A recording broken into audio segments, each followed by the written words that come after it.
సంఘాల ప్రతినిధులతోటి సమావేశం ఇవాళ వరంగల్ ప్రెస్ క్లబ్లో జరగడం అభినందనీయం. ఇవాళ సబ్జెక్ట్ ఏంటంటే, ఇంతకుముందే సోదరుడు వరంగల్ ఎంతమంది బీసీ ఎమ్మెల్యేలు ఉండేది, ఇప్పుడు ఎంతమంది బీసీ ఎమ్మెల్యేలు ఉన్నారు, ఏ విధంగా బీసీలు వెనుకబడ్డారు, ఏ విధంగా బీసీలను అనగదొక్కబడ్డారని చెప్పి కోలాద జనార్దన్ అన్న చెప్పడం జరిగింది. ఇవాళ ఈ సమావేశం ముఖ్య ఉద్దేశం ఏమిటంటే, ఇవాళ ఎస్సీ బీసీ ఎస్టీ మైనార్టీ సోదరులు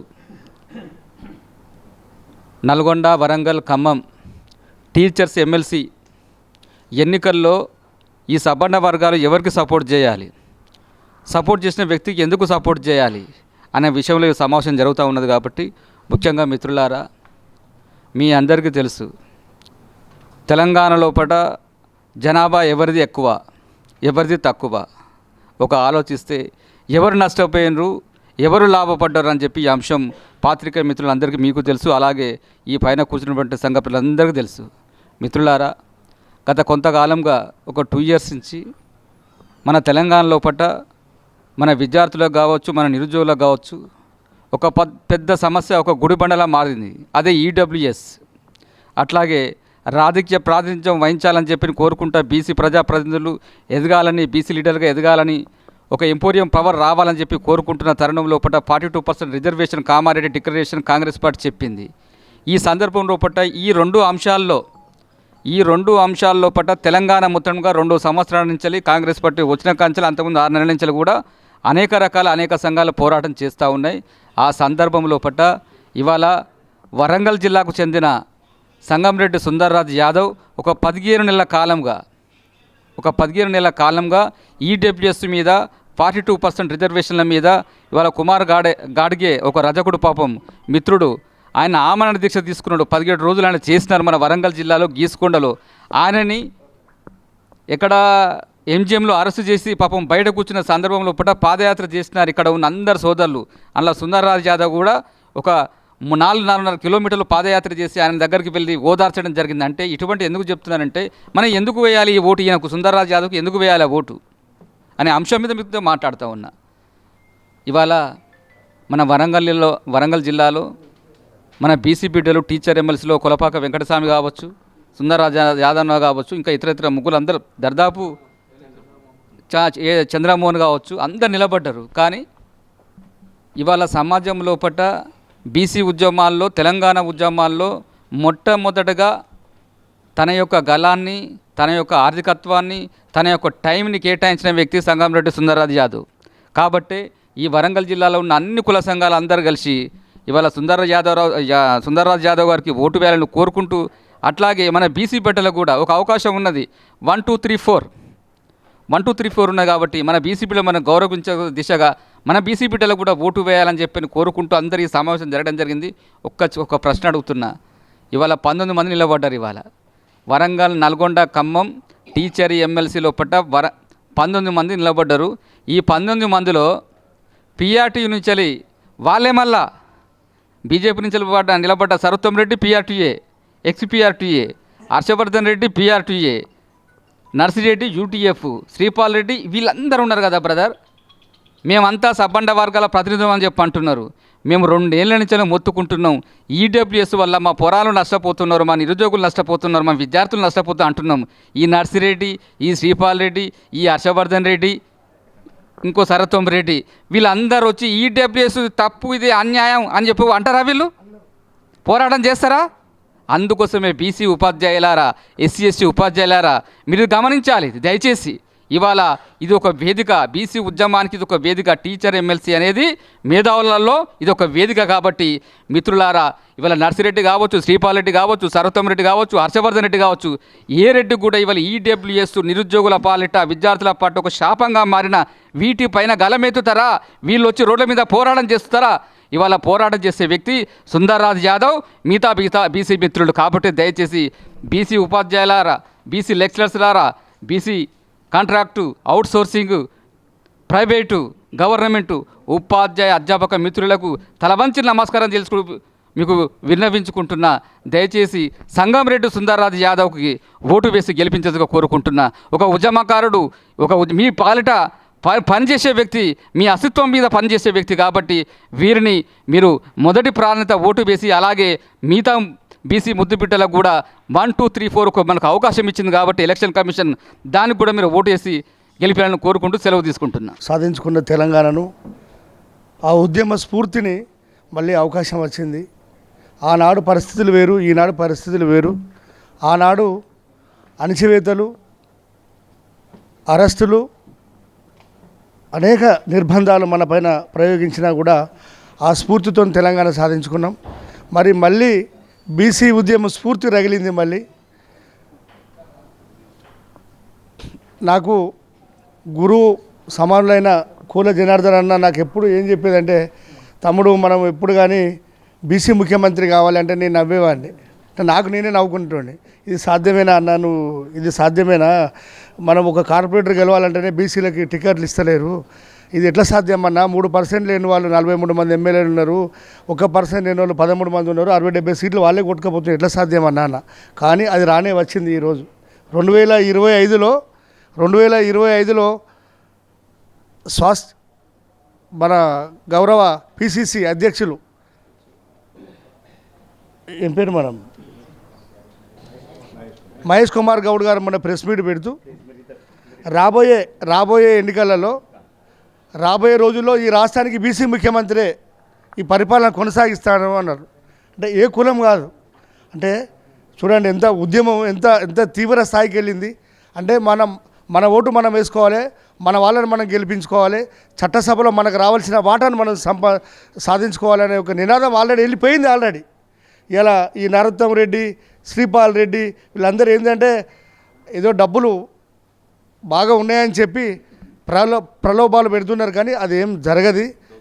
దోసుకున్న సంపదను అంతా అడ్డగోలుగా దోసుకున్నారు. కాలేజీలు పెట్టి కొందరు, రియల్ ఎస్టేట్ చేసి కొందరు, పేదల భూములు లాక్కొని కొందరు, ప్రజాప్రతినిధులై వాళ్ళు ఏం చేసిందో కూడా మనం చూసినాం. కానీ సుందర్రాజ్ యాదవ్ ఆ నేపథ్యం లేదు.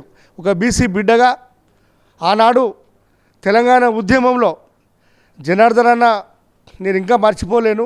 ఎర్రటెండలో ఒక్కొక్క కులాన్ని ఒక్కొక్క రోజు కూర్చోబెట్టింది అంబేద్కర్ దగ్గర రాజమౌళి గారు. వాళ్ళిద్దరూ అదే పని అక్కడే కూర్చునేది. ఇక మమ్మల్ని ఈరోజు నీ గౌడ సంఘం నుంచి వెళ్ళి 100 మంది కూర్చోవాలంటే 100 మంది తీసుకొచ్చి కూర్చోబెట్టేవాళ్ళం. కుమ్మర సంఘం నుంచి వెళ్ళి 100 మంది అంటే 100 మంది వచ్చేవాళ్ళు. రజక సంఘం నుంచి వెళ్ళి 100 మంది అంటే 100 మంది వచ్చేవాళ్ళు. పద్మశాల నుంచి వెళ్ళి 100 మంది, అట్లా అన్ని కులాలు ఒక్కొక్క కులం నుండి ఆనాడు ఒక నిరంతరంగా కొనసాగింది. అది మళ్ళీ అదే పరిస్థితి 100 రోజులు మళ్ళీ అది ఈరోజు వచ్చింది.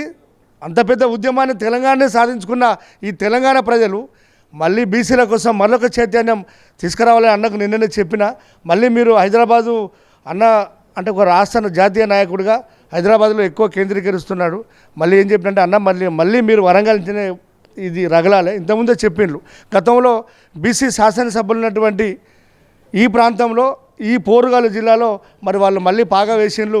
మరి రాబోయే ఎన్నికలలో మన వాళ్ళకు ఎవరెవరు ఇబ్బందులు ఐడెంటిఫై చేసి మనం కొట్లాడాలి, తప్పకుండా సాధించుకోవాలి. మరి ఈ నెల 20న జరిగే ఎమ్మెల్సీ ఎన్నికల్లో నెంబర్ 1 1వ ప్రాధాన్యత ఓటును సీరియల్ నెంబర్ 19కి సుందర్రాజ్ యాదవ్ను వేసి మనం గెలిపించాలి. ఎందుకు గెలిపించాలి సుందర్రాజ్ యాదవ్ని అంటే ఆనాడు ఉద్యమంలో కీలక పాత్ర పోషించి ఆయనకి విద్యా సంస్థలు ఉన్నాయి, అన్నీ ఉన్నాయి. ఆయన బయటకు వచ్చి మరి ఆ రోజు పోరాటం చేసిన వ్యక్తి. మరొక బీసీ బడుగు బలహీన వర్గాల స్వతంత్ర అభ్యర్థిగా మనం ముందుకు వస్తున్నాడు. కాబట్టి 3 రెడ్లు మరి ఉన్నది ఒక బీసీ అంటే ఇంకా మిగతా బీసీ లేరు మా సోదరులు. మిగతా మొదటి ప్రాధాన్యత ఓటును సుందర్రాజ్ యాదవ్కి వేసి మిగతా 2వ ప్రాధాన్యత 3వ ప్రాధాన్యత కూడా మా బీసీలు ఎవరైతే ఉన్నారో వాళ్ళందరికీ వేసి గెలిపేయాలని మేము నిన్న కూడా ఇక్కడే ప్రెస్ మీట్ జరిగింది. ఈ ప్రెస్ మీట్లో కూడా నిన్న చాలా చక్కగా వాయిస్ వెళ్ళిపోయింది ఆల్రెడీ. మొత్తం నల్గొండ, ఖమ్మం, వరంగల్, కరీంనగర్ ఇట్లా అన్ని జిల్లాలకు వాయిస్ వెళ్ళిపోయింది. మీ ద్వారా పత్రికా విలేకరులు మీ ద్వారా ఎలక్ట్రానిక్ మీడియా, ప్రింట్ మీడియా ద్వారా కూడా మళ్ళీ ఈరోజు జనార్దన్ అన్న ఆధ్వర్యంలో మళ్ళీ సమావేశం ఏర్పాటు చేయడం. ఇక్కడికి వచ్చిన మేధావులు అందరూ, ఇక్కడ ఉన్న వాళ్ళంతా ఇంటలెక్చువల్స్, మేధావులు, విద్యావేత్తలు, మరి కుల సంఘాల రాష్ట్ర నాయకులు ఈ వేదిక పైన ఉన్నారు. అందరూ మనం దీన్ని ఈ బ్యాలెట్ను కూడా మనకున్న సోషల్ మీడియా ద్వారా మనకు అదృష్టం ఏంటంటే సోషల్ మీడియా ఈరోజు మన చేతిలోకి వచ్చింది. ఒకప్పుడు వాళ్ళ చేతుల్లో ఉండే ఎలక్ట్రానిక్ మీడియా, ప్రింట్ మీడియా, కానీ ఈరోజు మన చేతిలో ఇప్పుడు మనం మాట్లాడింది మనం వెళ్తే Instagram, status, Facebook, WhatsApp already వెళ్ళిపోతున్నాయి. కనుక సుందర్రాజ్ యాదవ్ అన్నను అత్యధిక మేరతో గెలిపించి బీసీల ఆత్మగౌరవానికి ఈ పోరాటం అని చెప్పేసి తెలియజేస్తూ నాకు ఈ అవకాశం ఇచ్చిన పెద్దలందరికీ మరొకసారి జై బీసీ. ఉమ్మడి జిల్లా కోఆర్డినేటర్ పద్మశాలి సంఘం మిత్రులారా, ఇవాళ సుందర్రాజు గారు ఎమ్మెల్సీగా పోటీ చేస్తున్నారు. బీసీ బిడ్డగా 100% first vote, second vote, third vote కూడా బీసీలకి వేయాలని కూడా నేను ప్రధానంగా చెప్తూ, ఈ ఉద్యమం ఇంతటితో ఆగదు. 4 సంవత్సరాల తర్వాత బీసీ, ఎస్సీ, ఎస్టీని కలుపుకొని అన్ని సీట్లకు మేము పోటీ చేసేందుకు ఎదుగుతామని, ఇది ఒక హెచ్చరికగా మన జాతులందరికీ కదలికగా ఇది ముందుకు పోతుందని మీకు తెలియజేస్తున్నా. ఇక్కడ ఉన్నోళ్ళు సామాన్యులు కాదు. జనార్దన్ స్టేట్ లెవెల్ ఆర్గనైజేషన్ చేసిన ఉన్నాడు. ఇక్కడ ప్రతి జిల్లాలో ఒక్కొక్కరు ఇంపార్టెంట్ పర్సన్స్ ఇక్కడ భూమిక పోషిస్తున్నారు. ఇవాళ బీసీ ఉపాధ్యాయులు కదిలిన్లు. ఖచ్చితంగా ఈ విజయం మనదే. ఇందులో ఎలాంటిది సంకోచం లేదని కూడా ఈ సభాముఖంగా తెలియజేస్తున్నాం. రాబోయే రోజుల్లో పట నిరసనలు, పికెటింగ్లు, రస్తా రోకోలు, రైలు రోకోలు అన్నీ కలిసి జాతీయ లెవెల్లో ఈ ఉద్యమము ఉధృతం చేస్తామని కూడా ఈ సందర్భంగా తెలియజేస్తూ ముగిస్తున్నా. బీసీల ఐక్యత, బీసీల ఐక్యత. జై జై బీసీ, జై జై బీసీ. ఇది మనం ఈ బీసీ కులవాదంతో పాటు బీసీలుగా ఆలోచించవలసిన, ఐక్యం కావాల్సిన అవసరం మనకు ముఖ్యంగా ఉంది ఈ సందర్భంగా. ఎందుకంటే అగ్రవర్ణాల దోపిడీ నుంచి బయటికి రావాలంటే మన భావజాలం ముందు బయటికి రావాలి. భావజాలంను ప్రజల్లోకి ఇంజెక్ట్ చేసినప్పుడే మనకు ఓట్లుగా మారుతాయి, సీట్లు వస్తాయి.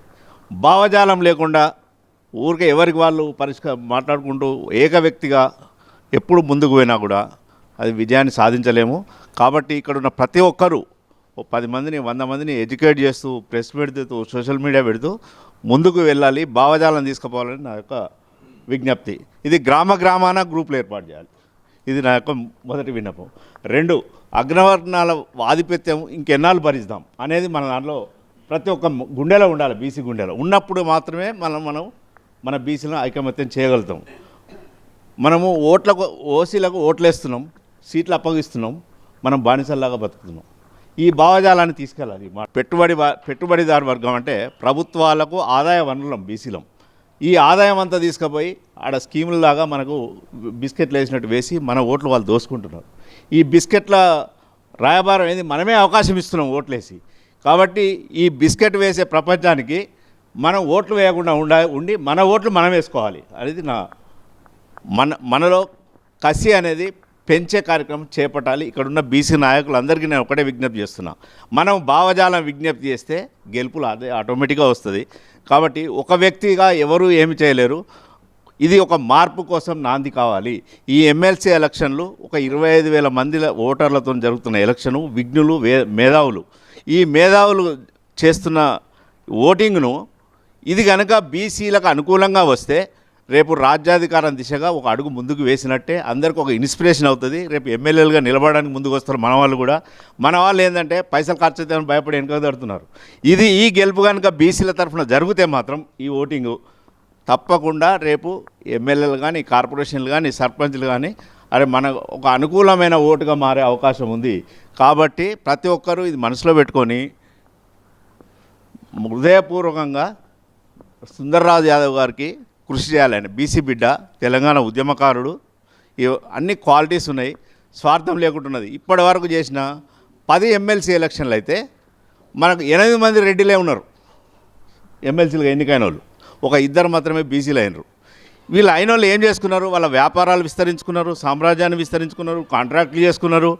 వీళ్ళు రాజ్యాధికారం లేకపోవడం వల్ల మనకి ఏం నష్టం జరుగుతుందంటే, ఆ రాజ్యాధికారం ఉన్న వాళ్ళ ముఖ్య వ్యక్తుల చుట్టూ వాళ్ళకు కోటరీ ఉంటుంది, ఇన్నర్ కోటరీ ఉంటుంది. ఆ ఇన్నర్ కోటరీ వాళ్ళు గవర్నమెంట్కి ఏ సప్లై చేసినా వాళ్ళ బంధువులే చేస్తారు. ఏ కాంట్రాక్ట్ చేసినా వాళ్ళకే నామినేషన్లు ఇస్తారు. ఏ ప్రాజెక్ట్ కట్టినా వాళ్ళ కాంట్రాక్టులు ఉంటారు. ఇది సప్లయర్స్ వాళ్ళే, కాంట్రాక్టర్లు వాళ్ళే, ఇంకా రాజకీయ బ్రోకర్లు అన్నిటికీ అధికార కేంద్రం అక్కడ ఉండడం వల్ల వాళ్ళ కులం వాళ్ళు, రెడ్డిలు, ఓసీలే అభివృద్ధిలోకి వచ్చి మన మీద వాళ్ళు పెత్తనం చేస్తున్నారు. కాబట్టి మన వాళ్ళు పైకి రావాలంటే మనం రాజ్యాధికారంలో మన వాళ్ళు ఉన్నప్పుడే మన కోటరీ పనిచేసి మన వాళ్ళకు కాంట్రాక్టులు దొరుకుతాయి, సప్లయర్స్ అవుతారు, తెలుగు మందులు అవుతారు, విద్యా ఇన్స్టిట్యూషన్స్ ఉంటాయి, కాంట్రాక్టులు అన్నీ ఉంటాయి. కాబట్టి మనం ముఖ్యంగా భావజాలం వ్యాప్తి చేయాలి. మనం ఏం నష్టపోతుందనేది చెప్పాలని నేను ఈ సందర్భంగా అందరికీ గుర్తు చేస్తున్నా. ఇకపోతే సుందర్రాజు గారికి ఓటు ఎందుకు వేయాలనే దాని మీద నేను 4-5 పాయింట్లు చెప్పినాను ఇప్పటికే. ఒకటి, 10 సార్లు ఎలక్షన్ జరిగితే 8 మంది రెడ్లు అయినరు, 2 బీసీలు అయినరు. ఎవరు కూడా వాళ్ళ స్వార్థకరం చేసినారు కాబట్టి ఈయన నిస్వార్థంగా తెలుగు బిడ్డగా బీసీ బిడ్డగా సకల సబ్బండ వాళ్ళ వ్యక్తిగా ఒక ధైర్యం చేసి ముందుకు వచ్చిండు కాబట్టి మన బీసీ వర్గాల నుంచి కానీ ఎస్సీ ఎస్టీ మైనారిటీస్ అందరూ కూడా అతనికి మొదటి ప్రాధాన్యత ఓటు వేసి మనం బలపరిచి ఓటు వేసినట్టయితే విద్యావంతులైన వివేకవంతులైన ఉపాధ్యాయులకు నేను విజ్ఞప్తి చేస్తున్నా, ఇది ఒక మార్పు కోసం తీసుకున్న ముందడుగు. ఈ మార్పును మీరు మార్పుగా మార్చాల్సిన అవసరం ఆవశ్యకత మనందరి మీద ఉంది. ముఖ్యంగా ఇప్పుడు ఉపాధ్యాయ ఓటర్ల మీద ఉంది. ఉపాధ్యాయ ఓటర్లు కనుక విచక్షణతో వేసి మన బీసీ బిడ్డను గెలిపించినట్టయితే ఇది రాబో రాజ్యాధికారానికి ఇది నాంది పలుకుతుందని నేను తెలియజేసుకుంటున్నాను. తెలంగాణ ఉద్యమ ప్రారంభం నుండి ఈ రోజు వరకు ఉద్యమ కాలం అంతా కూడా దాదాపు 10 సంవత్సరాల పాటు నిరంతరం లేస్తే అమరవీరుల స్తూపము, కోర్టు, కాళోజీ నారాయణరావు సర్కిల్, ఎక్కడ అంటే ఉద్యమ కార్యక్రమాలు మొత్తం కూడా అక్కడ జరిగినాయి కాబట్టి లేస్తే రోడ్ల మీద నిలబడి ఉద్యమాన్ని నిలబెట్టినటువంటి వ్యక్తి సుందర్రాజు గారు. అట్లా తెలంగాణ ఉద్యమ కాలం అంతా కూడా ఆయన ఉద్యమంలో ఉన్నారు. ఉద్యమ సమావేశాలన్నీ కూడా వాళ్ళ కాలేజీ మాస్టర్జీ కాలేజీలో సమావేశాలు జరిగేవి. ఒక మాటలో చెప్పాలంటే వరంగల్ జిల్లాకు సంబంధించిన తెలంగాణ జేఏసీ మొట్టమొదటి కమిటీ ఏర్పాటైనప్పుడు ఆ సమావేశం ఎక్కడ జరిగిందంటే మాస్టర్జీ కాలేజీలో. అక్కడ ఒక కమిటీని ఎన్నుకొని ఆ కమిటీ ద్వారా కార్యక్రమాలు రూపొందించుకొని ఎప్పటికప్పుడు ప్రజల్లోకి పోతూ తెలంగాణ ఉద్యమకారులందరినీ కూడా సమీకరించి ఉద్యమంలో భాగం చేసి ఆ ఉద్యమాన్ని విజయవంతం చేసుకోవడం జరిగింది. ఆ ఉద్యమ ప్రతి సందర్భంలో ప్రతి కార్యక్రమంలో తాను ఆ ఉద్యమాన్ని నాయకత్వం వహిస్తూనే ఉద్యమకారులకు ఆర్థికంగా కూడా సహకరిస్తూ వాళ్ళ కాలేజీని ఒక రాజకీయ కేంద్రంగా మార్చినటువంటి వ్యక్తి సుందర్రాజు గారు. ఆ తెలంగాణ ఉద్యమం మాత్రమే కాదు, తెలంగాణ రాష్ట్రాన్ని సాధించుకున్న తర్వాత ఏదో మనం మిస్ అయినాం తెలంగాణ ఉద్యమంలో అని నిరంతరం మదన పడినటువంటి వ్యక్తి సుందర్రాజు గారు. ఎందుకంటే ఆ మదనం ఎందుకంటే తెలంగాణ ఉద్యమం ప్రారంభమైందే తెలంగాణలో బహుజన రాజ్య నినాదంతో, తెలంగాణ ఉద్యమం ప్రారంభమైందే తెలంగాణలో బహుజన రాజ్య నినాదంతో. ఆ బహుజన రాజ్య నినాదం ఎక్కడో మిస్ అయిందనే బాధతోని నిరంతరం బీసీలందరితో, బీసీలు, ఎస్సీలు, ఎస్టీలు, మైనార్టీలు ఎవరు ఎక్కడ కలిసినా కూడా ఏ సందర్భంలో కలిసినా కూడా వాళ్ళందరితో మాట్లాడుతూ మనం ఎక్కడో తెలంగాణ ఉద్యమంలో మిస్ అయినాం, ఆ మిస్ అయిన దాన్ని తిరిగి సాధించుకోవాలి, దానికోసం మళ్ళీ మన కార్యక్రమాలు మొదలు పెట్టాలని మళ్ళీ జనంలోకి వచ్చి వాళ్ళందరినీ సమీకరించి ఉద్యమంలో భాగం చేయడంలో సుందర్రాజు గారి పాత్ర చాలా అద్భుతమైనది. దాని కొనసాగింపే ఈరోజు వారు ఎమ్మెల్సీగా పోటీ చేయడం, మనమందరం కూడా వారికి మద్దతుగా మాట్లాడడం అనేది జరుగుతున్నది. మనమందరం సుందర్రాజు గారికి మద్దతుగా మాట్లాడడం అంటే సుందర్రాజు గారి త్యాగాలను గుర్తించడం, ఆయన నాయకత్వాన్ని గౌరవించడం. వారు కనుక రేపు ఎమ్మెల్సీగా గెలిచి అక్కడ అసెంబ్లీకి పోతే ఖచ్చితంగా ఇక్కడ ఉన్నటువంటి సామాజిక వర్గాల సమస్యల మీద చర్చ పెట్టడానికి అవకాశం ఉంటుంది, కొట్లాడడానికి అవకాశం ఉంటుంది. ఆ కొట్లాడ ద్వారానే మన సమస్యలు అక్కడ అసెంబ్లీలో అంటే మండలిలో చర్చకు వస్తాయి. ఆ చర్చల ద్వారా పరిష్కారం కావడానికి అవకాశం ఉంటుంది. వరంగల్ జిల్లా నుండి బలంగా ఒక ఎమ్మెల్యేగా ఉండి మన వాదనను గట్టిగా వాదించినటువంటి వ్యక్తి ఎవరంటే నర్సంపేట నుంచి మాజీ ఎమ్మెల్యే ఓంకార్ గారు. ఓంకార్ గారు చనిపోయి దాదాపు 20 సంవత్సరాలు అవుతుందేమో. ఆయన బతుకున్నంతకాలం ఎక్కడ ఏ అంశం ఉన్నా కూడా ప్రతి అంశం మీద అసెంబ్లీలో తన గొంతు వినిపించి బలంగా అక్కడ అసెంబ్లీలో అందరితో ఒప్పించిన వ్యక్తి ఓంకార్ గారు. ఆ వారసత్వాన్ని కొనసాగించడం కోసం సుందర్రాజు గారి లాంటి వాళ్ళు ఇంకా చాలామంది అసెంబ్లీకి పోవాల్సిన అవసరం ఉన్నది. అసెంబ్లీకి పోవాలి, మండలికి పోవాలి, లోక్సభకు పోవాలి, రాజ్యసభకు పోవాలి, మిగతా నామినేటెడ్ పోస్టుల్లో కూడా మన వాటను మనం సాధించుకోవాలి. అట్లా సాధించుకున్నప్పుడు మాత్రమే మన వాళ్ళకి ఆ ధైర్యం వస్తుంది. ఆ ధైర్యం వచ్చినప్పుడు నిలబడి ఫైట్ చేయగలుగుతారు. మనమందరం చేసిన పోరాటాల ఫలితంగా తెలంగాణ రాష్ట్రం వచ్చింది. తెలంగాణ రాష్ట్రంలో మొదటి ప్రభుత్వం టీఆర్ఎస్ పార్టీ అధికారంలో ఉన్నప్పుడు మొత్తం వెలుమలు, రెడ్లు, కమ్మలు కలిసి అధికారాన్ని చెలాయించిండ్రు. వాళ్ళకు వ్యతిరేకంగా అంటే టీఆర్ఎస్ ప్రభుత్వం లేదా కేసీఆర్ మీద వ్యతిరేకత బాగా పెరిగిన సందర్భంలో ప్రజలు ఆ టీఆర్ఎస్ పార్టీని వ్యతిరేకిస్తూ కాంగ్రెస్ పార్టీకి ఓట్లేసిండ్రు. ఇప్పుడు మళ్ళీ మారిన సమీకరణం ఏంటంటే రెడ్లు, వెలుమలు, కమ్మలు అధికారాన్ని పంచుకున్నారు. మిత్రులారా, మనం బాగా గుర్తుపెట్టుకోవాలి. ఈరోజు అసెంబ్లీలో అత్యధికంగా ప్రాతినిధ్యం వహించేది ఎవరంటే రెడ్లు. వాళ్ళ జనాభా 3% ఉంటుంది, వాళ్ళ ప్రాతినిధ్యం 43 మంది ఎమ్మెల్యేలు ఉన్నారు. వెలుమల జనాభా 1,00,000 ఓటర్లు ఉంటారు, 1,00,000 మంది మాత్రమే ఉంటారు. వాళ్ళ ప్రాతినిధ్యం 13 మంది ఎమ్మెల్యేలు ఉన్నారు, ఎమ్మెల్సీలు ఉన్నారు. కమ్మోళ్ళు అయితే వాళ్ళు బతుకు తెరువు కోసం వలస వచ్చిన వాళ్ళు, వాళ్ళ ప్రాతినిధ్యం ఇప్పుడు 4 ఉన్నారు. ఈ 3 కులాలు మొత్తం అసెంబ్లీని పంచుకొని వాళ్ళు ఈ సంపద మొత్తం కూడా దోసుకుంటారు. దాన్ని మనం తట్టుకోవాలంటే, దాన్ని మనం ఛాలెంజ్ చేయాలంటే మన వర్గాలన్నీ కూడా తెలంగాణ ఉద్యమాన్ని స్ఫూర్తిగా తీసుకొని ఇప్పుడు ఈ సామాజిక ఉద్యమాన్ని ముందుకు తీసుకుపోవాలి. ఆ సందర్భంలో సుందర్రాజు గారు ఒక సరైన వ్యక్తిగా భావించి మన వారికి మద్దతు చేయడం జరుగుతున్నది. ఇప్పుడు పోటీ చేస్తున్నటువంటి 19 మందిలో ప్రజల కోసం ప్రజల మధ్య నిలబడి పనిచేసే ఎవరంటే ఇద్దరు వ్యక్తులు కనపడతారు. ఆ ఇద్దరిలో ఒకరు మొదటి వ్యక్తి సుందర్రాజు యాదవ్, రెండో వ్యక్తి నర్సిరెడ్డి. ఇప్పుడు సిట్టింగ్ ఎమ్మెల్సీ. ఆ వాస్తవాన్ని మనం ఆయన రెడ్డి కావచ్చు, కానీ వాస్తవాన్ని గుర్తించాలి. ప్రజల మధ్యలో ప్రజలతో కలిసి జీవించే వ్యక్తులు ఎవరంటే ఇక్కడ మన వరంగల్ గడ్డ మీద సుందర్రాజు యాదవ్ గారు ఉన్నారు, తర్వాత ఖమ్మం నుంచి నర్సిరెడ్డి గారు ఉన్నారు. కాబట్టి ప్రజల మధ్యలో ఎవరున్నా సరే, ప్రజల కోసం ఎవరున్నా సరే మనం వాళ్ళని గుర్తిస్తాం. అప్పుడప్పుడు ఆధిపత్య కులాలైనా పర్వాలేదు, వాళ్ళు డీకాస్టిఫై అయ్యి ప్రజలతో మేము కలిసి ఉంటాం, ప్రజల మధ్యలో ఉంటాం అని అంటే మనం ఖచ్చితంగా ఆమోదిస్తాం. ఆశీస్సులైన బీసీ మిత్రులకు మరియు వేదిక ముందున్న మిత్రులందరికీ నమస్సులు. ఈరోజు మనం నల్గొండ, వరంగల్, ఖమ్మం జిల్లాల నుండి ఉపాధ్యాయ ఎమ్మెల్సీగా పోటీ చేస్తున్న సుందర్రాజు గారి గురించి, వారి గెలుపుకై మనం ప్రయత్నం చేయాలి అనే కార్యక్రమంలో మనం ఇందులో భాగస్వాములం అవుతున్నాం. నహి జ్ఞానేన సదృశం పవిత్రమిహ విద్యతే అంటాడు ఒక సంస్కృత పండితుడు. జ్ఞానదానాన్ని మించిన మరొక దానం లేనే లేదు అంటాడు. చాలామంది వివిధ రంగాలలో ప్రముఖులు ఉండవచ్చు, సేవలు చేయవచ్చు, కాదని లేను. కానీ వీరికి ఉన్నటువంటి విశిష్టమైన వ్యక్తిత్వం ఏంటంటే చాలామంది పేద విద్యార్థులను ఫ్రీగా చదివిపించాడు. నెంబర్ 2, కొద్దిగా గొప్ప ఫీజు చెల్లించే వాళ్ళను ఫీజు కన్సెషన్పై చదివిపించాడు. అదొక ప్రత్యేకత. ఇంకోటి ఏంటంటే ఇప్పటి వరకు ఎమ్మెల్సీలుగా పనిచేసిన వాళ్ళంతా వారి వారి స్వప్రయోజనాల కోసమే పనిచేసినారు తప్ప నిజంగా ఉపాధ్యాయుల కోసం కానీ ఉద్యోగుల కోసం కానీ పనిచేయడం అనేటువంటిది చాలా తక్కువ, చాలా అరుదైనటువంటి అంశం. గత్యంతరం లేక పనిచేయడం వేరు, అత్యంత నిష్ఠతో పనిచేయడం వేరు. అది పొట్ట మాత్రమే నింపుతుంది, ఇది పేరు కూడా నిలుపుతుంది. వీరు నిజంగా ఏమీ లేక ఏదో సంపాదించుకోవాలన్నటువంటి ఆలోచనతో రావడం లేదు. విద్యారంగానికి కానీ, ఉపాధ్యాయ వర్గాలకు కానీ, లేకపోతే ఉద్యోగులకు కానీ అని చేద్దామనేటువంటి సత్సంకల్పంతో మాత్రమే ముందుకు వస్తున్నాడు. పైగా నాయకత్వం హోదా కాదు, నికార్సైన త్యాగం. అదొక ప్రేరణ, అదొక ప్రభావం. ఎంతోమందికి స్ఫూర్తినిచ్చేటువంటి వ్యక్తిగా మనకు మిగలగలుగుతాడని తెలియజేస్తూ, ఏం చేయకున్నా కాలం గడిచిపోతుంది, ఏదైనా చేస్తే చరిత్రలో మిగిలిపోతుంది. ఏదో చేయాలి, మన బీసీల కోసం చేయాలి. వారు కనుక మనం గెలిపించుకోగలిగితే ఎంతోమంది బీసీ మిత్రులకు వారు స్ఫూర్తి ప్రదాతగా మిగులుతారని తెలియజేస్తూ, ఔదార్యం అనేది హృదయానికి సంబంధించింది, హోదాకు హొడ్డుపొడుగులకు చెందింది కాదు. పెద్ద మనిషిలో పెద్ద మనసు ఉండాలనేం లేదు. ధనాధిపతి అయిన కుబేరుడు దానకర్ణుడు కాగలిగాడా, దదీచి కాగలిగాడా? పువ్వుకు తావి అబ్బినట్లు ఈవి కూడా పుట్టుకతోనే వస్తుంది మహానుభావులు కొందరికి, వారి పుట్టుకే పుట్టగతలు అందరికీ.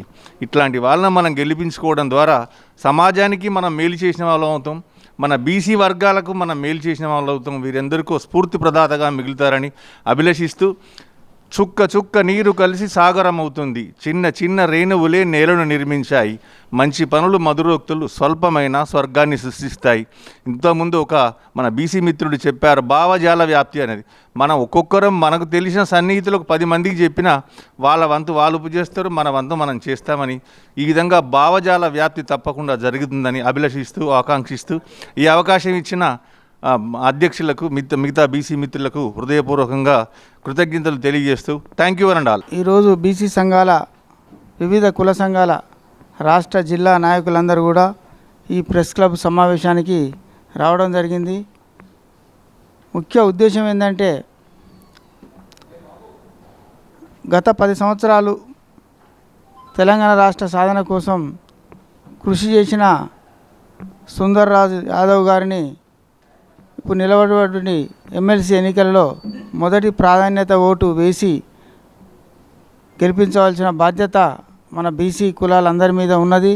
ఆ తర్వాత మళ్ళీ మన బీసీ నాయకులు నిలబడ్డది 2వ 3వ ప్రాధాన్యతగా ఓట్లేసి గెలిపించాల్సిన బాధ్యత మన అందరిపైన ఉన్నది. ఇప్పుడు బీసీ ఉద్యమం అనేది గత 10-15 సంవత్సరాల నుంచి కూడా కొంచెం ఎదుర్కొంటూ ఇప్పుడు బీసీలను అన్ని రాజకీయ పార్టీలు కూడా బీసీల వైపు చూసే పరిస్థితికి వచ్చింది. దీన్ని మనం గమనించి ఈ సమయంలో మన అన్న ఎమ్మెల్సీ గారిని, సుందర్రాజు గారిని గెలిపించుకున్నట్లయితే, అది వరంగల్ జిల్లా నుంచి గెలిస్తే ఇక తెలంగాణ రాష్ట్రంలోనే ఒక ప్రత్యేకమైన బీసీ ఉద్యమం ఊపందుకునేది ఇప్పటికే రాజకీయ పార్టీలకు ఒక గుబులు పుట్టింది. రాష్ట్ర జాతీయ కాంగ్రెస్ పార్టీలో కూడా, ఏఐసిసిలో కూడా చర్చించుకునే పరిస్థితి ఏర్పడ్డది. ఆ తర్వాత ఈ వివిధ రాజకీయ పార్టీల నాయకులు కూడా బీసీల వైపు చూస్తున్నారు.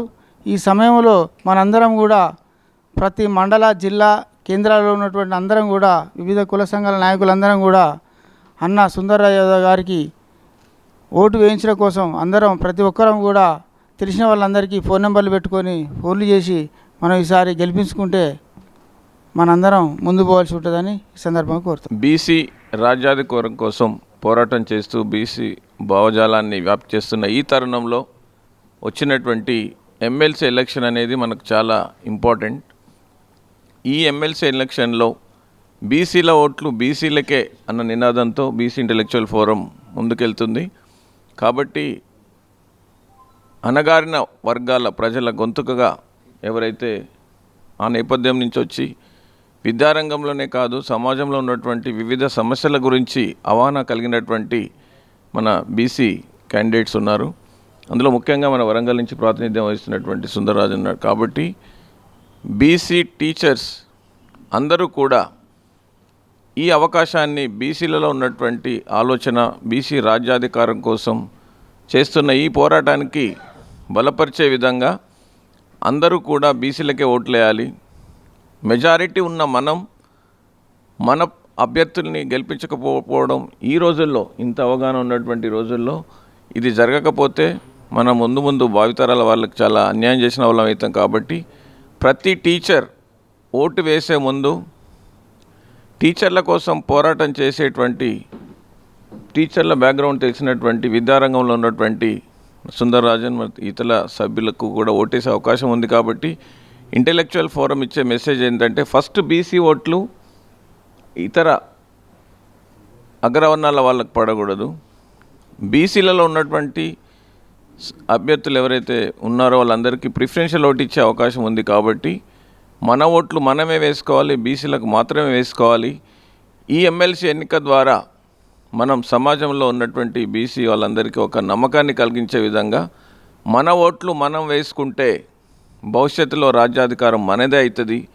మన ప్రజల యొక్క అవసరాలని మన రిజర్వేషన్స్ని ఈడబ్ల్యూఎస్ రద్దు కావచ్చు, బీసీలు సాధించుకోవాల్సిన అన్ని అంశాలకు కూడా ఇదే పరిష్కారం అని భావిస్తున్నాం. కాబట్టి బీసీలు అందరూ కూడా టీచర్స్ వేరే పారామీటర్స్ తీసుకోకుండా చట్టసభలలో ప్రజల గొంతుకగా ఎవరైతే ప్రజల యొక్క అవసరాలు సంక్షేమ గురించి పోరాటం చేసే నేచర్ ఉన్నటువంటి నేపథ్యం నుంచి వచ్చినటువంటి సుందర్రాజన్ మరియు ఇతర బీసీ క్యాండిడేట్స్కి ప్రాధాన్యత పరంగా ఓటు వేసి గెలిపించాలని BC intellectual forum Telangana state తరఫున తెలియజేస్తున్నాం. బీసీల ఐక్యత ఈరోజు మరి తెలంగాణ రాష్ట్ర జేఏసీ ఆధ్వర్యంలో కోల జనార్దన్ అన్న అధ్యక్షతన ఈ సమావేశం నిర్వహించినందుకు మేము చాలా సంతోషిస్తున్నాం. అన్ని ప్రజా సంఘాలను, కుల సంఘాలను, అదేవిధంగా ఇంటలెక్చువల్స్ అందరినీ ఒక దగ్గర కూర్చుండబెట్టి మరి 27వ తారీఖు నాడు ఎమ్మెల్సీ అభ్యర్థిగా నిలబడినటువంటి ఎస్ సుందర్రాజ్ యాదవ్ గారిని పెద్ద ఎత్తున ఎస్సీ, ఎస్టీ, బీసీ, మైనార్టీలు అదేవిధంగా ఓటున్న ప్రతి ఒక్క మరి వారిని అందరినీ ఓటు వేయాలని ఈరోజు మమ్మల్ని అందరినీ కూర్చుండబెట్టినందుకు జనార్దన్ అందుకు ముందుగా ధన్యవాదాలు తెలియజేసుకుంటున్నా. ఇంకో విషయానికి వస్తే ఈ వరంగల్, ఖమ్మం, నల్గొండ ఎమ్మెల్సీ అభ్యర్థుల విషయంలో మనం ఒక నిమిషం మాట్లాడుకోవాల్సిన అవసరం ఉన్నది. మృదు స్వభావి, స్నేహశీలి, మరి ఎవరికైనా కూడా సాయం చేసే గొప్ప గుణమున్న వ్యక్తి మరి సుందర్రాజ్ యాదవ్ గారు. గత 35 సంవత్సరాల్లో అనేక విద్యా సంస్థల్లో పేద విద్యార్థులకు విద్య అందించడంతో పాటుగా కుల సంఘాలను మమేకం చేసి మరి ప్రజా సంఘాలను మమేకం చేసి అందరినీ ఒక తాటి మీద తీసుకొచ్చి మరి బీసీల ఐక్యత, హక్కులు, రాజ్యాధికారం కోసం మరి పాటుపడుతున్నటువంటి మరి సుందర్రాజ్ యాదవ్ గారికి ఎమ్మెల్సీగా మరి అవకాశం ఇవ్వాలని ఉమ్మడి వరంగల్ జిల్లా జాతీయ బీసీ సంక్షేమ సంఘం నుండి మేము మద్దతు ఇవ్వడం జరుగుతుంది. నేను ఒక్కనే మద్దతు ఇచ్చడం కాదు, మరి అదేవిధంగా బీసీ ఇంటలెక్చువల్స్, అదేవిధంగా మరి Kataria residentials institutions employees association, Telangana BC సంక్షేమ సంఘం, జాతీయ బీసీ సంక్షేమ సంఘం, అదేవిధంగా ఐక్య సంఘర్షణ సమితి, అదేవిధంగా అన్ని సంఘాలు మూడిగా వరంగల్ జిల్లా నుంచి మద్దతు తెలపడం జరిగింది. కుల సంఘాలు అదేవిధంగా కుల సంఘాలు, ప్రజా సంఘాలు, ఇంటలెక్చువల్స్ అందరూ కూడా పెద్ద ఎత్తున మరి ఈరోజు మద్దతు తెలపడం జరుగుతుంది. ఈ మద్దతులో భాగంగా ఎందుకు మరి ఇంత పెద్ద ఎత్తున అన్ని సంఘాలు మద్దతు తెలుపుతున్నాయంటే పూర్తి అవగాహన ఉన్న వ్యక్తి, మరి రాజకీయ అనుభవం ఉన్న వ్యక్తి, గతంలో కూడా చైర్మన్గా చేశారు, అదేవిధంగా ప్రజా సంఘాల్లో కీలక భూమిక పోషిస్తున్నారు కాబట్టి సమస్యలపైన పూర్తిగా అధ్యయనం చేసి వారికి మరి ఆ సమస్యను పరిష్కరించడంలో ముందుంటాడు. కాబట్టి ఎమ్మెల్సీ మరి ఏదైతే ఉపాధ్యాయులు ఉన్నారో ప్రైవేటు ఎంప్లాయీసే కానీ, అదేవిధంగా గవర్నమెంట్ సెక్టార్లో పనిచేసే వాళ్ళే కానీ, మరి టీచర్సే కానీ అందరూ కూడా పెద్ద ఎత్తున మరి ఇప్పుడు సహకారం చేస్తున్నారు.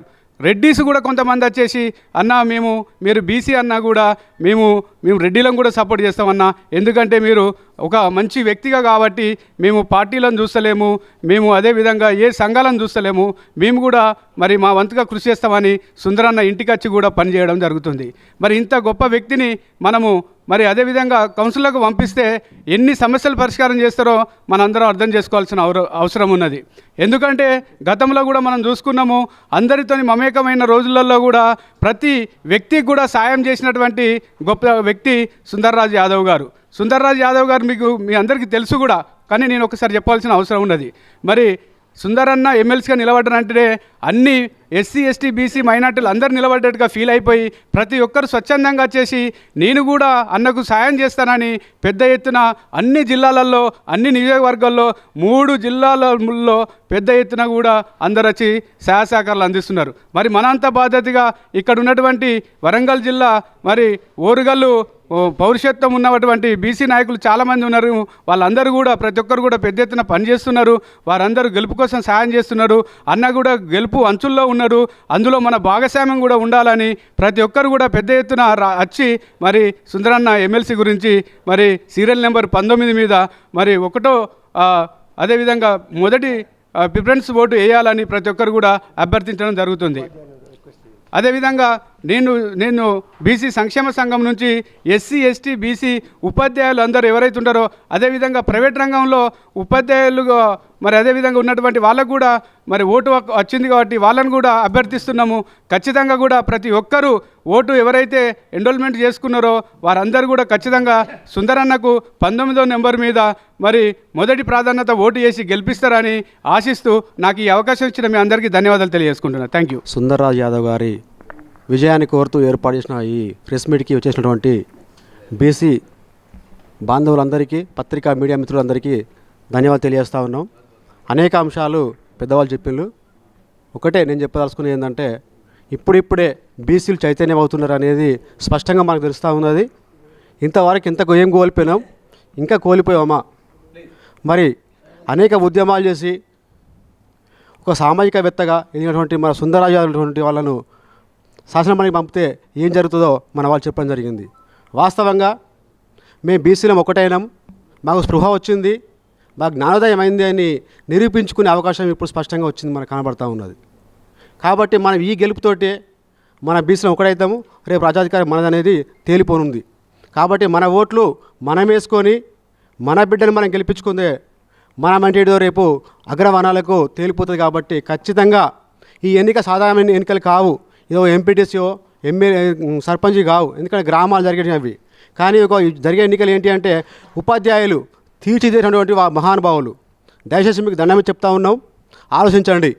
నిన్న ఒక రెడ్డి సామాజిక వర్గానికి సంబంధించిన వ్యక్తి అడుగుతా ఉన్నాడు, ఇక్కడ ప్రెస్ మీట్ అయిపోయి మేము బయటికి వెళ్ళిన తర్వాత అన్న మీ ఓట్లు మీరు వేసుకుంటారానే అంటే మాకు స్పృహ వచ్చింది, మాకు ఖచ్చితంగా జ్ఞానం జరిగింది, మా ఓట్లు మేము వేసుకుంటామంటే లేదన్నా మా యూటీఎఫ్లోనే మీ బీసీలు మాయనగా తిరుగుతున్నారు, మీకు ఎట్లా ఓట్లేస్తారన్న వాళ్ళు అనే క్వశ్చన్ కూడా రేజ్ చేసినంటే ఎక్కడున్నాం మనం? మరి బీసీలు దయచేసి వెళ్ళడం కాదు, యూటీఎఫ్ అంటే ఒక సంఘం, అది పిఆర్టీవీ అనేది ఒక సంఘం, అది చేయొచ్చు.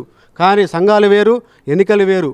దయచేసి మిత్రులారా ఖచ్చితంగా బీసీలకు మీకు స్పృహ ఉండాలి, మీరు తెలుసుకోవాలి. ఉపాధ్యాయులారా మీరు తీర్చిదిద్దినటువంటి మహానుభావులు కాబట్టి ఆ మాటలకు కట్టుబడకుండా మేము బీసీలమని నిరూపించుకునే విధంగా మీరు ఓటు వేసి మా సుందర్రాజ్ యాదవ్ గారిని అత్యధిక మేరతో గెలిపిస్తే మనం బీసీలమవుతాం, రాజ్యాధికారం మనదవుతుంది, మన ముఖ్యమంత్రి అవుతాం అనేది గమనించి ఆ విధంగా ముందుకు పోవాలని చెప్పేసి కోరుతూ కోల జనార్దన్న గారికి మరి మిగతా మిత్రులందరికీ పేరు పేరున నమస్కారాలు తెలియజేస్తూ ప్రధానంగా ఒకటే నేను అడుగుతున్నా, ఈ బీసీలలో ఉండే అటువంటి అధ్యాపకుల నుండి యూనివర్సిటీ ప్రొఫెసర్ల వరకు కూడా నేను ఒకటే అడుగుతున్నా. వాళ్ళు ఏమనుకుంటారంటే మేము ఉద్యోగం వచ్చింది, మేము హాయిగా పిల్లలం అందరం కుటుంబం అంతా చాలా చక్కగా నడుస్తుంది అనుకుంటాను. కానీ దయచేసి ఇప్పటికైనా మేల్కొనాలి. గతంలో ఎన్నోసార్లు కూడా మనం రెడ్లను అనేకమైన తాయిలాలకు ఆశపడి గెలిపించడం జరిగింది. ఇప్పటికైనా మనం బుద్ధి తెచ్చుకొని జ్ఞానం తెచ్చుకొని మనకి ఎన్ని నష్టాలు జరుగుతున్నాయంటే మచ్చుతున్నగా 2-3 చెప్తున్నా వినండి. కనీసము ఒక 6-7% ఉన్నటువంటి వాళ్ళకు 10% ఈడబ్ల్యూసీ ఇవాళ మన బీసీ బిడ్డల మెడ మీద కత్తిలాగా ఉన్నది. ఎందుకు ఆలోచిస్తలేరు విద్యావంతులైనటువంటి అందరికీ నేను క్వశ్చన్ వేస్తున్నా. అది ఎంత మన పిల్లలకు నష్టం అంటే అంత నష్టంగా ఉంది. దాన్ని మనం పూర్తిగా చేయాలంటే చట్టసభలో మన బీసీ బిడ్డలను గెలిపించుకోవాలి. అది అర్థం చేసుకోవాలి ప్రధానంగా. రెండో విషయం కూడా చెప్తున్నా, ఒకటి మనకు 2 లక్షల ఆదాయం ఉంటే మన పిల్లలకు ఫీజు కన్సెషన్ ఉన్నది. చాలామంది తెలియదు. 2 లక్షలు ఇంజనీర్ కాలేజీలో 2 లక్షల ఫీజు అనుకోండి, మనకు 2 లక్షల ఆదాయం ఉంటేనే మనకు కన్సెషన్ వస్తుంది. వాళ్ళకి 8 లక్షల ఆదాయం ఉంటే వాళ్ళకు వస్తున్నది.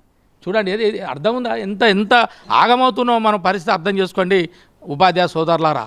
అలాంటి తొలగించాలంటే మనం ఏం చేయాలి? అదేవిధంగా చట్టసభలో చూడండి, మనకేదో ఇవాళ ప్రభుత్వం కూడా బీజేపీ ప్రభుత్వం ఒక ఆయన రెడ్డి అయినా బలపరుస్తున్నది, కాంగ్రెస్ ప్రభుత్వం కూడా ఒక రెడ్డి అయినా బలపరుస్తున్నది. ఒక్క బీసీ బిడ్డను కూడా ఎవరైనా బలపరిచేవన్న ఆదున్నారా? అర్థం చేసుకోవాలి ఇది. మరి వాళ్ళు బలపరుస్తుందంటే మన బీసీ బిడ్డలందరం కూడా మన వాళ్ళని మనం గెలిపించుకోవాలి. నిలబడ్డారు చాలామంది, తప్పేం లేదు. ఎందుకంటే ఒకసారి నిలబడితే మరి పోటీ అంటే ఏంటిది? Participation is important. గుర్తుపెట్టుకోండి, ఏ ఆటలో కానీ ఏ ఎన్నికలో కానీ పార్టిసిపేషన్ లేకపోతే ఎట్లుంటుంది? కాబట్టి పార్టిసిపేషన్ అనేది మన వాళ్ళు ముందుకొచ్చి నిలబడుతున్నారు. వాళ్ళందరికీ ఒకసారి సభాముఖంగా అభినందనలు తెలియజేస్తున్నాము. గెలవచ్చు, ఇవాళ కాకపోతే రేపైనా గెలిచే అవకాశం ఉంటుంది. ఇవాళ ఒక ప్రొఫెసర్ వెంకటరాజా గారు పోటీ చేస్తున్నారు, ఒక డిఓ గారు చేయలే చంద్రమోహన్ గారు పోటీ చేస్తున్నారు, ఒక మెడికల్ కాలేజ్ ప్రొఫెసర్ వెంకటస్వామి గారు పోటీ చేస్తున్నారు. ఇవాళ మేధావులంతా కూడా పోటీ చేస్తున్నారు. వాళ్ళు గెలుస్తామని కూడా కాదు, ముందైతే మనం బీసీ వాళ్ళం మనం పోటీ చేయడానికి సిద్ధంగా ఉండాలి. ఇవాళ సుందరరాజన్నకి 5 రీట్లో మనం ఎందుకు ముందు వేస్తున్నాము? ఎందుకు అడిగంటే ఆయన గతం లోపల తెలంగాణ ఉద్యమం లోపల మొదటి సంచలనం మనం చూస్తున్నాము. ముందడుగులో ఉన్నాడు, అనేక రకమైనటువంటి సేవ చేస్తున్నాడు. అలాగే కాలేజీలలో కూడా అనేకమైన బడుగు బలగ వర్గానికి చెందినటువంటి పిల్లలకు ఎంతో కొంత మనకు ఫీజు రాయితీలో ఇస్తున్నాడు. కూడా చైర్మన్గా కూడా గెలవడం జరిగింది. భవిష్యత్తులో కూడా మనం అలాంటి వారిని మనం గెలిపించుకుంటే, అంటే మొదటి ప్రాధాన్యత వేసేసి 2-3 పదం మన వాళ్ళకి వేసుకోవచ్చు. ఆ ఒక ఓటింగ్ శాతం పెరుగుతూ ఉంటుంది, నెక్స్ట్ సారైనా అవకాశం వస్తుంటుంది. కాబట్టి ఇలాంటి మెడ మీద కత్తిలాగా ఉండేటువంటి సమస్యలను ఎదుర్కోవాలంటే చట్టసభల్లో మనం ఎదగాలంటే ఇది ఒక రెఫరెండం. ఒక్కళ్ళు మన కనీసం మన పట్టభద్రుల దాంట్లో కూడా మన కరీంనగర్ మహబూబ్నగర్ దాంట్లో కూడా మన బీసీ బిడ్డలు చాలామంది ఉన్నారు. దయచేసి అక్కడ కూడా అందరూ కూడా ఆలోచించేసి పట్టభద్రులు, ఇటు ఉపాధ్యాయులు, అధ్యాపక వర్గం అంతా కూడా బాగా ఆలోచించి చిన్నగా ఇచ్చేటువంటి తాయిలాలకు, వాళ్ళు కూసబెట్టేటువంటి విందు దావతులకు ఆశపడి మరి మోసపోకండి. దయచేసి మన అందరికీ మరొకసారికి వాళ్ళందరూ కూడా విన్నవించుకుంటున్నాను. మరి అవకాశం ఇచ్చినటువంటి మిత్రులందరూ కూడా మరొకసారి నమస్కారం. జై బీసీ. సీరియల్ నెంబరు 19కి మొదటి ప్రాధాన్యత ఓటు వేయాలని మన వేదిక మీద ఉన్నటువంటి బీసీ పెద్దలను మరియు ఇంటలెక్చువల్ ఫోరం నాయకులను మరి అందరినీ కూడా పేరు పేరున కోరుతున్నాను. అయితే వాస్తవానికి ఒకసారి మనం గతాన్ని కనుక పరిశీలిస్తే, గతంలో శాసనసభ శాసన మండలి 2 ఉంటాయి. శాసనసభలో ఏమైనా నిర్ణయాలు శాసనసభ్యులు తీసుకుంటే అవి తప్పుడు నిర్ణయాలు అయినప్పుడు వాటిని ప్రశ్నించేటువంటి హక్కు ఉండడం కోసమే ఈ శాసన మండలిని పెద్దల సభలను ఏర్పాటు చేయడం జరిగింది. ఆ గొంతులు అనేది, ప్రశ్నించే గొంతుకలు అనేది గత 10-12 సంవత్సరాల కాలం చూస్తే మనకు ఎవ్వరు కూడా వినిపించట్లేదు. ఎందుకంటే ఇప్పుడు మన కోల జనార్దన్ గారు చెప్పినట్టుగా ఓంకార్ గారు కానీ, గౌతులచ్చన్న గారు కానీ, చుక్కా రామయ్య గారు కానీ వీరు పెద్దల సభలో ఉన్నప్పుడు విద్యారంగ సమస్యల పట్ల వాళ్ళు ప్రశ్నించారు. కానీ ఈ 1985లో ఎన్టీ రామారావు గారు తెలుగుదేశం గవర్నమెంట్ వచ్చిన తర్వాత శాసన మండలిని రద్దు చేశారు. ఇది అవసరం లేదు, అనవసరంగా డబ్బు దండ అవుతుందని. అంటే అప్పుడు ఏకఛత్రాధిపత్యంగా శాసనసభ ఏది నిర్ణయం చేస్తే అదే మన ప్రజల మీద రుద్దేటువంటి వాళ్ళు. తర్వాత 2007 సంవత్సరంలో వైఎస్ రాజశేఖర రెడ్డి గారు అధికారంకి వచ్చిన తర్వాత మళ్ళీ ఈ యొక్క శాసన మండలిని పునరుద్ధరించడం జరిగింది. మరి అయితే అక్కడ అప్పటికి ఇప్పటికి ఉన్న తేడా ఏంటంటే, రాజ్యాధికారం ఎవరి చేతులైతే ఉంటుందో వాళ్ళే అధికార బలం అర్ధబలంతో వాళ్ళకు సంబంధించినటువంటి శాసనమండలి సభ్యులను ఎన్నుకొని ఈ యొక్క విద్యారంగాన్ని పూర్తిగా నిర్వీర్యం చేయడం అనేది జరుగుతుంది. ప్రపంచ దేశాలలో చూస్తే విద్యారంగానికి ఎక్కువ బడ్జెట్ ఉంటుంది, మిగతా రంగాలకు తక్కువ బడ్జెట్ ఉంటుంది. అక్కడ ప్రాథమిక స్థాయిలో పనిచేసే ఉపాధ్యాయులకు ఎక్కువ వేతనం ఉంటుంది. అదే మన దగ్గర చూస్తే చాలా దీనస్థితిలో ఉంది. అంటే దయచేసి మేధావులారా ఒకసారి మనము గుర్తు చేసుకోవాలి. ఎవరికి ఓటేస్తే ఉన్నది, ఎమ్మెల్సీలు ఎలగబెట్టేదే ఉన్నది ఒక ఆలోచన ప్రతి ఉపాధ్యాయ మిత్రులలో ఉన్నది. కానీ మరి ఉపాధ్యాయ మిత్రుడే ఆలోచించకపోతే మామూలు ప్రజలు ఏ విధంగా ఆలోచిస్తారు? కాబట్టి మరి సుందరరాజన్న గారు ఒక పొలిటికల్ బీసీ జాక్ని ఏర్పాటు చేసి ఈ యొక్క శాసన మండలి, ఉపాధ్యాయ శాసన మండలి కంటే ముందు ఈ యొక్క బీసీల ఐక్యత కోసం అందరినీ ఏకీకృతం చేసి తనకు ఉన్నటువంటి నిధుల పట్ల, అంటే నిధులు కొంత ఖర్చు చేస్తూ బీసీల ఐక్యత కోసం పాటుపడినటువంటి వ్యక్తి మన సుందరరాజన్ గారు. మొన్న మన ఆర్ట్స్ కాలేజీలో ఏర్పాటు చేసుకున్న బీసీ రాజకీయ యుద్ధ బేరీ దానికి ఒక నిదర్శనం. మరి దాని ద్వారా మనం అందరం కూడా మోటివేట్ అయినాం. మరి మోటివేట్ అయినటువంటి దానికి ఒక రెఫరెండంగా ఈరోజు మనం టీచర్ ఎమ్మెల్సీకి మన సుందరరాజ్ యాదవ్ను నిలబెట్టడం జరిగింది. మరి మేధావులైనటువంటి టీచర్లు ఎవరైతే ఉన్నారో ఒక బీసీ నాయకులు అందరూ కూడా 2000 ఓట్లు లేనటువంటి రెడ్డి వాళ్ళకు ఓట్లు లేకుండా మనం అధిక జనాభా ఉన్నటువంటి అధిక శాతం ఓటు హక్కు ఉన్నటువంటి మన బీసీ మేధావులు ఆలోచించి మన బీసీ వాళ్ళల్లో మరి తెలంగాణ పోరాటంలో అలాగే బీసీల ఐక్యత కోసం పాటుపడినటువంటి సుందరరాజన్నకు మొదటి ప్రాధాన్యత ఓటేస్తూ మిగతా 2, 3, 4, 5 కూడా మన బీసీ వాళ్ళకి ఓటేయాల్సిందిగా నేను కోరుతున్నాను. మరి వాస్తవానికి ఈ యొక్క పాఠశాల మౌలిక వసతులలో ఇప్పుడు ఎట్లా కొట్లాడొచ్చిందంటే ఆ ప్రభుత్వం ఏవైతే పెండింగ్లో పెడుతున్నదో, అంటే మనకు వచ్చేటువంటి హక్కులను వాటి కోసం పోరాటం చేయడం జరుగుతున్నది. మాదన్న మాకీరా రాజన్న దేవుడాని, అంటే ఫస్ట్ తారీఖు జీతాలు ఇస్తే చాలనేది ఒక పోరాటం. అది మనకు వచ్చేటువంటి డిఐఆర్ఎస్ కోసం ఒక పోరాటం. పాఠశాల యొక్క మౌలిక వసతులు పోయింది, పాఠశాల పరిరక్షణ పోయింది. కేవలం ఉపాధ్యాయుల జీతాలు రావడం కోసం లేదా ఉద్యోగుల జీతాలు రావడం కోసమే పోరాటం ఈ శాసన మండలిలో చేస్తున్నారు తప్ప విద్యారంగంలో ఉన్నటువంటి మౌలిక వసతుల పట్ల ఎవరు కూడా కొట్లాడినట్టు గొంతు వినిపించిన నాయకులు ఎవరు కూడా ఈరోజు వరకు కనపడలే, అంటే గతంలో ఉన్నారు. కాబట్టి దయచేసి బీసీ మేధావులారా, మరి మనం ఈ యొక్క టీచర్ ఎమ్మెల్సీ ఎన్నికలలో మన బీసీల సత్తా చాటుతూ మన సుందరరాజన్ యాదవ్ గారిని గెలిపించినట్టయితే ఇది ఒక రెఫరెండంగా ఉంటుంది. వచ్చేటువంటి స్థానిక సంస్థలలో కానీ లేదా పార్లమెంట్లో కానీ అసెంబ్లీలో కానీ మన బీసీల ఐక్యతకు ఇది ఒక నాందిగా ఉంటుందని మీ అందరినీ పేరు పేరున కోరుకుంటూ ఈ అవకాశం ఇచ్చినందుకు ధన్యవాదాలు తెలియజేస్తున్నాను.